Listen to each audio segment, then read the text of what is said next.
జై శ్రీరామ్. షిరిడీలో సాయిబాబా వారి సమక్షంలో శ్రీరామనవమి ఉత్సవాలను తెలుసుకుందాం. ఇవి స్వయంగా సాయిబాబాచే ప్రారంభించబడి ఆశీర్వదించబడ్డాయి. ఈ శాశ్వతమైన సంప్రదాయం ప్రతి సంవత్సరం వివిధ కులమతాల వారిని ఎలా సామరస్యంలో ఏకం చేస్తున్నాయో తెలుసుకుందాం. ఓం సాయిరామ్.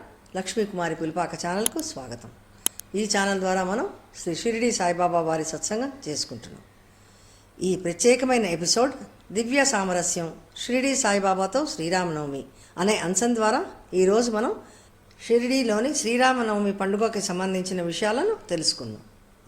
ఈ పండుగ కేవలం ఒక సంప్రదాయమే కాకుండా ఆధ్యాత్మిక ఐక్యత ఇంకా అంతర్మత సామరస్యాన్ని షిరిడి సాయిబాబా యొక్క కరుణామయ మార్గదర్శనంలో మనం చూడొచ్చు. షిరిడీలో జరుపుకునే పండుగల్లో శ్రీరామనవమి ఒక ముఖ్యమైన పండుగ. ఈ పండుగ రాముల వారి జననాన్ని జరుపుకోవటం మాత్రమే కాకుండా సాయిబాబా వారు తెలియజేసినటువంటి సర్వమత సమైక్యతా భావాన్ని ప్రతిబింబిస్తుంది. షిరిడీలో శ్రీరామనవమి పండుగ విశేషమైంది ఎందుకంటే ఇది ముస్లిముల ఉర్సుతో నిర్బంధంగా కలిసిపోతుంది. ఇది సర్వమత సమైక్యతకు సాయిబాబా వారు ప్రారంభించినటువంటి పండుగ. బాబా ఇచ్చినటువంటి బోధనలకు తగ్గట్టుగా హిందూ ముస్లిముల మధ్య సాంప్రదాయకమైన అడ్డంకులను తొలగించడమే కాకుండా ఒక సామూహిక వేడుక చోటు చేసుకుంటుంది.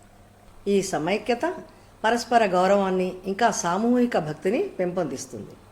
రోజంతా షిరిడీలో శ్రీరాముని కథలు ఇంకా సాయిబాబా వారి బోధనలతో కలిసిన కీర్తనల ధ్వనులతో ప్రతిధ్వనిస్తూ ఉంటుంది. ఈ కీర్తనలు కేవలం సంగీత ప్రదర్శనలే కాదు, లోతైన ఆధ్యాత్మికతను తెలియజేస్తూ ఉంటాయి. ఈ కీర్తనలు భక్తులలో శాంతిని, ప్రేరణను, నైతిక మార్గదర్శనం కలిగిస్తూ ఉంటాయి. ఈ కీర్తనల ద్వారా భక్తులు తన్మయత్వం చెందుతూ తమ కర్తవ్యాలను గుర్తిస్తూ రాముల వారు సాయిబాబా వారి బోధనలను, గుణాలను అలవర్చుకుంటారు. దాసగణ్ మహారాజ్ గారిని శ్రీరామనవమికి కీర్తనలు పాడటానికి బాబా నియమిస్తారు.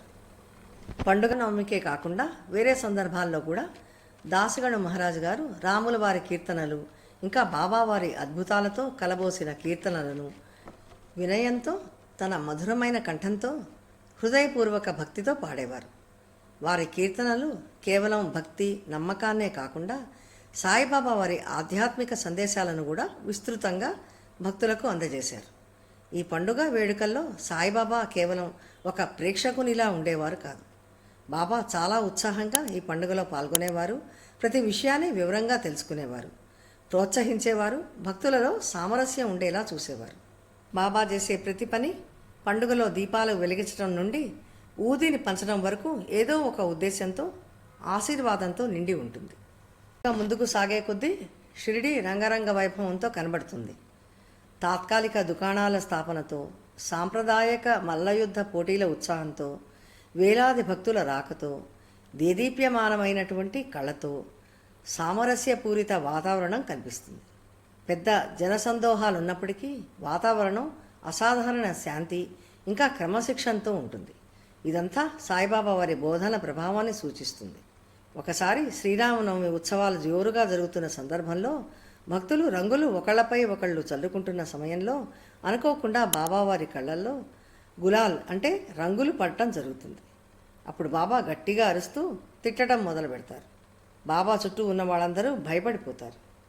కానీ బాబా వారి భక్తులందరికీ తెలుసు, ఆయన ఏది చేసినా వాళ్ళకి ఏదో బోధించాలనో తెలియజేయాలనో చేస్తారని. శ్రీరామచంద్రుల వారిలాగా బాబా కూడా తన భక్తుల ఆధ్యాత్మిక భారాలను తొలగించేందుకు స్వయంగా తనే కష్టాలను సహిస్తారని భక్తులు తెలుసుకుంటారు. శ్రీ సాయి సచ్చరిత్రలోని 6వ అధ్యాయంలో శ్రీరామనవమికి బాబా వారి బోధనలను గుర్తు చేసుకున్నప్పుడు ఇక్కడ బాబా ఏం చెప్తున్నారో చూద్దాం.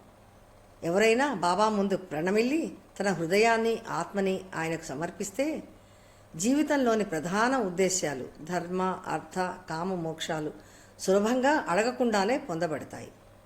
కర్మ, జ్ఞాన, యోగ ఇంకా భక్తి అనే 4 మార్గాలు మనల్ని వేరువేరుగా దేవుని దగ్గరికి చేరుస్తాయి. ఇవి కేవలం మాటలు కాదు. సాయిబాబా వైపు నిజమైన నమ్మకంతో శరణాగతి అయితే భక్తులు కేవలం ఆధ్యాత్మిక జాగృతిని పొందటమే కాకుండా తమ భౌతిక ఇంకా ఆధ్యాత్మిక కోరికలను కూడా పూర్తి చేసుకోవచ్చు. షిరిడీలోని శ్రీరామనవమి సందర్భంగా బాబా ఇచ్చిన బోధనలను గ్రహించి సాటి మనుషుల పట్ల, ప్రతి జీవుల పట్ల పరిపూర్ణమైన ప్రేమతో శాంతిని పెంపొందించే మార్గంలో నడుచుకుందాం.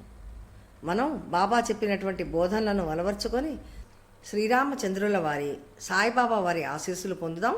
సుఖశాంతులతో జీవితాన్ని గడుపుదాం. ఓం సాయిరామ్. జై శ్రీరామ్.